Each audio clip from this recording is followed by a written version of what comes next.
Rekaman epik penghancuran benteng angkatan bersenjata Ukraina di dekat Artyomov ramai beredar di media sosial Telegram pada Kamis 28 Desember 2023. Serangan resimen ke-102 seketika menghilangkan posisi dan infanteri angkatan bersenjata Ukraina.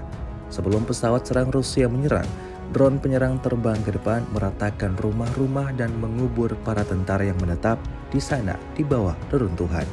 Selain itu, serangannya ditargetkan dilakukan terhadap infanteri musuh dan kemudian pejuang Rusia membersihkan posisi musuh. Diketahui ada banyak korban dalam peristiwa ini. Militer Rusia juga mengklaim serangannya tepat mengenai sasaran. Hingga video ini beredar, beragam komentar dituliskan warganet.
Download Tribun X sekarang.